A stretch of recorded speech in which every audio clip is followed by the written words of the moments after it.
This is a map of the street that you were driving on the morning of the accident. Do you mind approaching the screen? Absolutely. And showing us? Absolutely. Or describing to us what happened? So, as I was traveling north, this is the plaintiff's car, this is my car. A car was traveling south and clipped the back of my left tire. When I started out, I was about right here when I got hit. And then I hit his car and then spun out and then landed around here. Okay. So that was a hit and run. So you weren't spinning when you hit the plaintiff's car? No, the impact of me hitting his car actually caused me to spin out. Okay, you can walk back to the podium.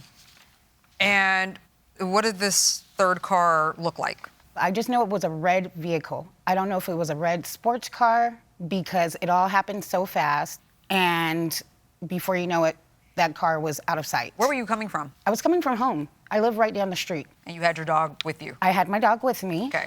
And I had to call my fiance to come out to get the dog because the officer was threatening to take my dog to the pound. And so I called my fiance. He had to leave work. And while he's trying to get the dog out of the vehicle because my dog is in shock, just as I am, the plaintiff was talking to him, asking him questions. They had a little conversation in regards to compensating the plaintiff. Ma'am, you were eventually arrested. I was not arrested. I was put in handcuffs. You were taken away from the location in a vehicle, a cop car? Right. You were suspected of possibly driving while intoxicated, correct? Right. Because and you admitted to having a drink to the officer? A drink. No, I'm not, listen, this is not a criminal court. I'm not trying to prove that you actually were or not intoxicated. Yeah, just a drink, and that was more than 4 hours prior to when I got behind the wheel. They had you do some field sobriety tests? If I can remember correctly, I think they had me do the heel-toe walk. Yeah. They also gave me a breathalyzer. I don't know what happened with that, but they weren't satisfied with that, so then...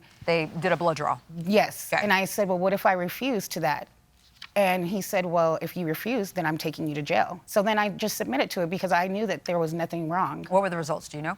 No, there's no BAC. I am not charged with a DUI. So, Mr. Vivar, did you call the defendant or did she call you? I think she called me. And y'all had a conversation. What was that conversation about? Well, at first she wanted to tell me she was going to give me some money first, just out of pocket. And I said, okay, and I hit her with the number, and she was like... What was the number? Like 2,000, maybe 3,000. Did you just kind of make that up? Or... I made it up just as I went because I wanted something, because I just needed something in the moment.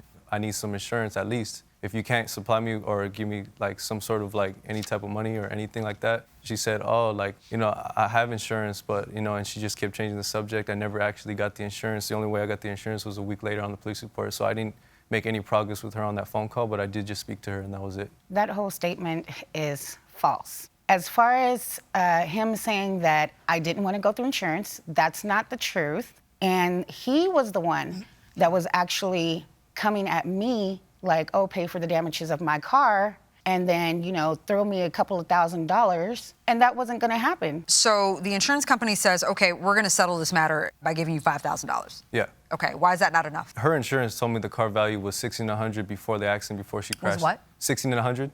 Okay. And her limit on her insurance policy was $5,000, so they couldn't pay any more than that. This is a 2007 Chrysler? Yeah. Were you aware the blue book value of that is $3,000? Yeah, the blue value book was that much, but I guarantee, like, I did have a few modifications, as well as I'm still paying off the car, and the car was, like, I just got it probably, like, I would say 6 months before the accident. Okay.